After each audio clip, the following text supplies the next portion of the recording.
Täältä tullaan mun tukikohtaan. Pari päivää tai 3 päivää on rakentanut tätä. Vaikka tää on 4x harvesta, on tosi hidasta. Tässä on mulla tämmönen pikkunen mökki. Mä halusin tämmösen kivan aavikkokylä-fiiliksen tänne. Ja tähän tällaisen, että tää olisi ehkä joku temppeli tai joku tuolla vuoren juurella, tai siis ton kivimöhkäleen päällä voisi olla joku torni tai temppeli, mutta sitten mä en ole vielä rakentanut sinne mitään. Ja sitten tänne mä rakensin Mitran temppelin, jonka mä sitten kävin oppimassa jossain tuolla noin, missä oli semmonen kylä, joka näytti piraattilaivalta. Mä en oo raidannut kuin pikkukyliä, semmosia 5 hengen tai maksimissa 10 hengen, sellaisia, että jos ne on hajallaan silleen, että ei sumassa, niin on helppo ottaa yksitellen sieltä yksinään. Mä laitoin tähän tällaiset kivipylväät, koska mä en tykännyt niistä sandstone-pillareista. Ne oli kauhean rososat, tai en mä tiedä, toisaalta nää ei sovi tähän ulkomuotoon niin paljon, että tässä on muukin sitten tällaista stone juttua. Ja sitten täällä on mulla tanssia valmistunut, tuo on hieno. Ja mä hankin ton dancerin sieltä pohjoisesta. Mä menin vaan seikkailemaan sinne ja kokeilin nuijia eri tyyppejä. Ja sitten se oli semmonen, jolla oli asseita. Sellaiset on dancereita. Niin siitäkin voi päätellä, että mitä haluaa, että miltä se näyttää. Noilla esimerkiksi on nahkaessu näillä tyypeillä täällä. Niin ne on sitten tällaisia työntekijöitä, jotka voi laittaa töihin. Koska fightereita minä en tarvi ollenkaan. Mulla on täällä yläkerrassa tää on ihan siis hyödytön. Mä en tiedä, tää on niinku... No fighter sekin on exile. Sillä on vaan tämmönen hakku. Ja tässä on se mun eka ori, minkä mä oon kuljettanut. Sekin on fighter. Se ei näy nyt se. Ja täällä on kanssa... Täällä on Archer 2. Mä löysin sen tuolta noin. Se on ihan lähin kylä, mikä tässä on. Siellä oli Archer 2 tyyppejä ja Fighter 2. Mutta sitten tämä Dancer, mä löysin sen tuolta ihan pohjoisesta. Laitetaanpa se tanssimaan tänne jonnekin. Kato. Se on 3. tason. Mulla oli vaikeuksia tulla sieltä hengissä, koska täällä oli niin paljon vihuja. Se oli just tuolla muurin. Mä menin tästä muurista vielä tonne eteenpäin. Sitten täällä oli tämmönen keidos, kun mulla oli jo aika jano. Niin siitä vielä tonnekaan jonnekin menin seikkailemaan ja löysin tän. Ihan läheltä tätä keskuskaupunkia, mikä on niin. Siellä on korruptiota. Tämä tanssia ilmeisesti vähentää sitä korruptiota. Mä oon aina kääntynyt takaisin, jos mä löydän alueessa korruptiota. Koska sitten tuntuu, että tää hahmo on tulossa hulluksi ja menee ihan pimeäksi ruutu ja kaikkea, niin mä ajattelin, että en mä vielä ennen kuin mulla on tää tanssia. Tänne olisi kiva rakentaa ollut vasemmalta. Mä nyt rakensin se tuohon viereen.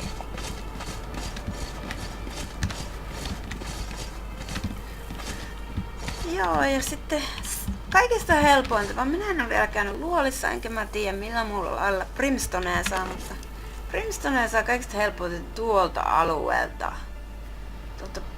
Just tästä pohjoissa, siellä on semmoista savannia. Tonne minne mun nokka näyttää. Siellä alueella on sellaisia rock-noseja, kun ne on. Niin niillä on, tappaa semmosia demonin näköisiä, semmosia pikkusia kivisiä eläimiä, niin sitten niitä saa Brimstonea ja Crystallia.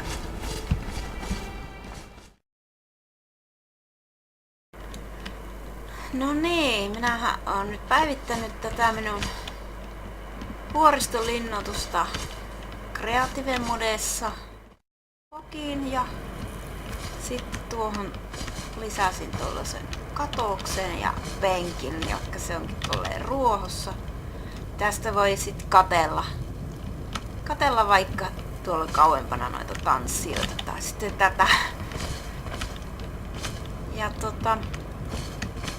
tähän lisäsin nämä tuolit kanssa, että tästä voi katsella tanssia ja tämä health regeneraatio nousee ja aika komeen näköinen akkeli tässä nää on. Ja lisännyt näitä orjia tänne. Ja tuplana on mulla nämä smelterit täällä näin, että on nopeampaa.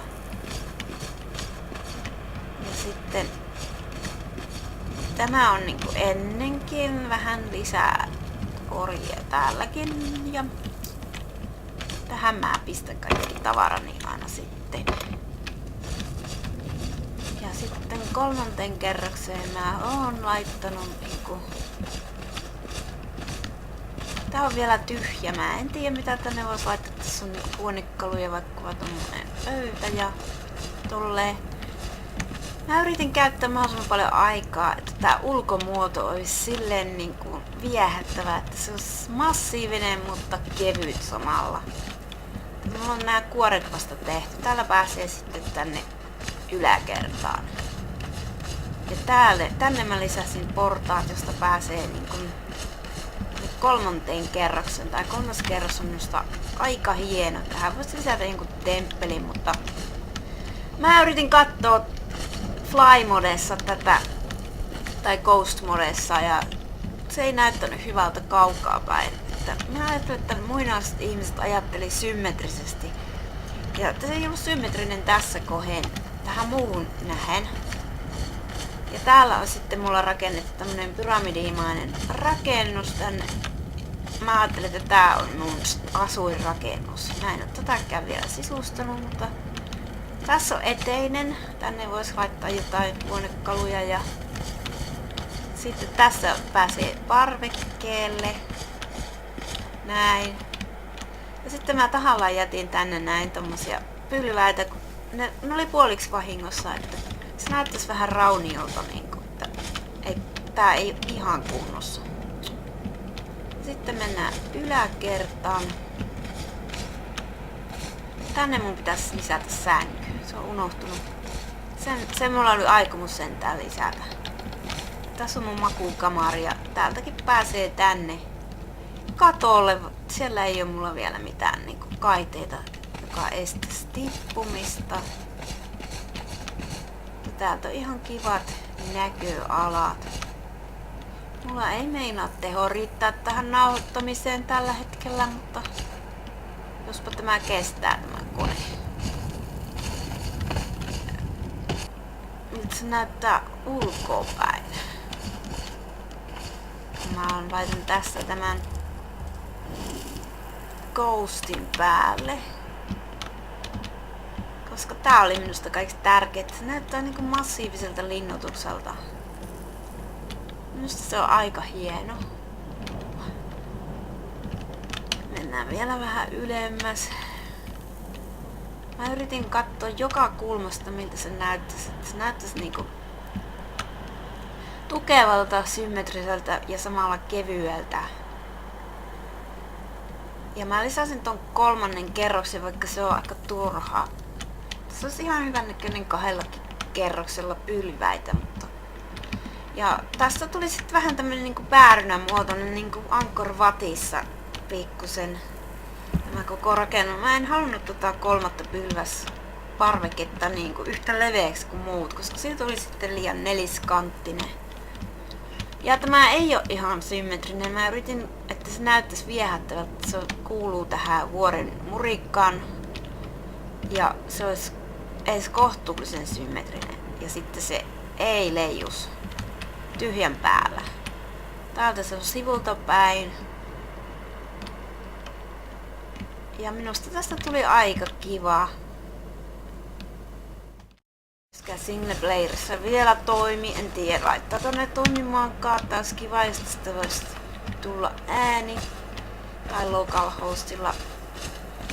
Tää on vähän kompromissi. Mä en saanut tätä ihan just niinku... Tuo on tosta kohe vähän oudon näköinen, mutta se on ylempää paremman näköinen tämä temppeli. Ja mulla oli se semmonen neliskanttinen tosiaan. Koska täällä hiekkamyrsky on tuhonnut taas nämä puut täältä, että se näemmä tuhoaa kaikin kasvillisuuden kun se iskee. Että mä en tykkää ihan siitä, että ne vois ottaa päältä pois. Vaikka aika hienon näköinen tämä on myrskyllä. Mä oon tyytyväinen, että tästä tuli tämmönen hyvin muinaisen näköinen, ainakin mun mielestä. Että just se muinaisuus kiehtoo eniten tässä Conanissa, että tää rakentaminen tällä hetkellä. Että mua ei niinku nää serverit ja PvP oikein nappaa. Tämmönen tässä tuli. Rivinkin tuohon rakentaa. Ne ihmiset asuu siellä, tai lähinnä orjat tässä kylässä, koska täällä ei ole muita, niin ne asuis vaikka tuollaisessa pikkumökeissä tuossa tässä tietä pitkin ja tuolla Setin temppeli lähellä jokea. Minusta se sopii käärmeille, ehkä vähän paremmin käärmejumalalle. Ja sitten korkealla voisi olla joko joki tai sitten Mitran temppeli. Ollut tyytyväinen vieläkään tähän, jotenka mä vielä vähän korjailin tätä ja laitoin tänne tasaisemmin näitä pylväitä. Ja tää on aika hankala saada silleen, että tuo vuori niin kuin näkyy sopivissa kohin. Sillä tämä on yhä aika epäsymmetrinen rakennelma ja sitten mä halusin säilyttää sen avoimuuden, mikä mulla oli yhdessä rakennusvaiheessa. Että siellä ei pistä sellaisia palasia silmään, mitkä ei minusta sovi tähän. Ja mä purin vähän tosta sivulta, että tuo on kevyemmän näköinen. Sillä oikeastaan on aika kiva, että se vuori tuosta pilkistää osittain ja toisessa kerroksessa niin en saanut seinää niinku sopimaan silleen, että se olisi symmetrinen, koska tuo vuori tulee liikaa esiin, niin se on siinä niinku seinänä. Ja eka kerroksen laitoin vähän näitä pylväitä lisää. Ja edelleenkään tuota kattoa ei saa kunnolla niinku, että ne olisi samaan päin nuo palkit, koska tällä hetkellä esikatselu ei näy. Ja tähänkin ehkä olisi tarvinnut lisää tukea, mutta mä halusin, että se näyttää myös vähän tällaiselta telineeltä. En mä tiedä miksi, mutta minusta se on ihan kivan näköinen.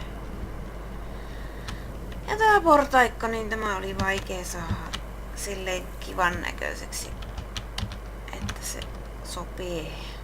Ja lisäsin ton lipun sitten tonne tohon kohti, että se katolla oli vähän tyhmän näköinen. En mä tiedä, onko se tossakaan nyt ihan täydellinen.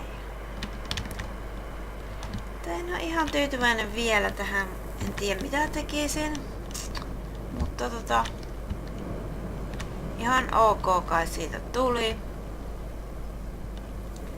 Ja tänne yläkertaan mä vähän sisustelin niinku tavaroita.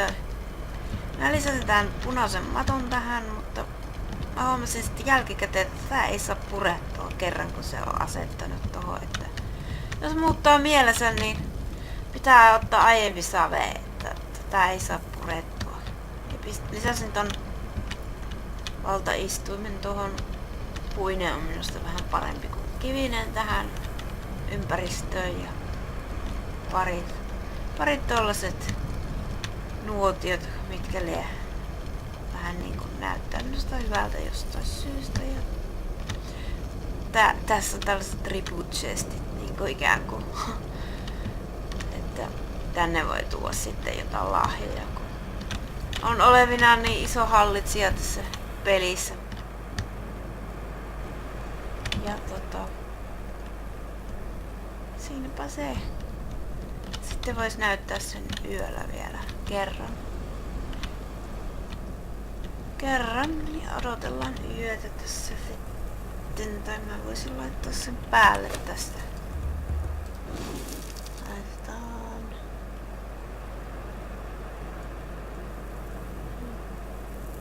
No.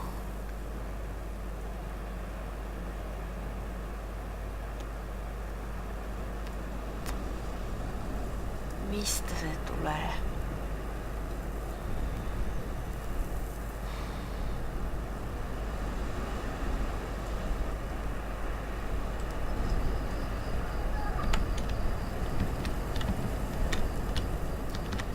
Ja tässä on sitten yöllä tämä sama homma.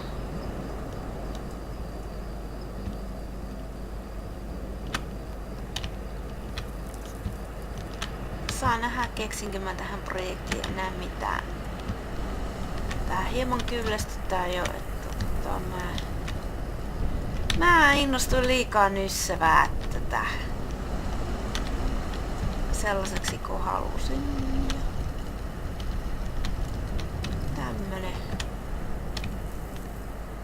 Tämmönen tästä tuli nyt sitten.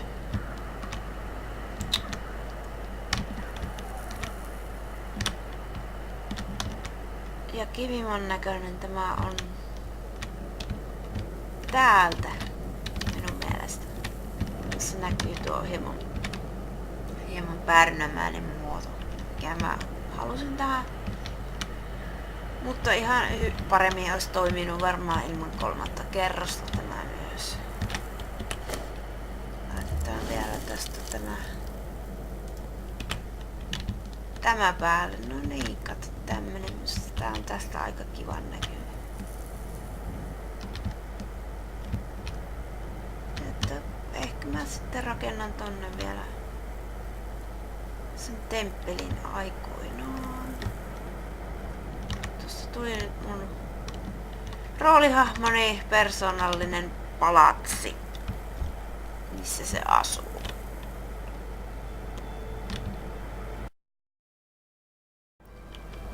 Ja tää musiikkikin on ihan kiva. Auringon nousussa mä oon vaihtanut niitä vähän erilaisemmaksi, että vaihtuu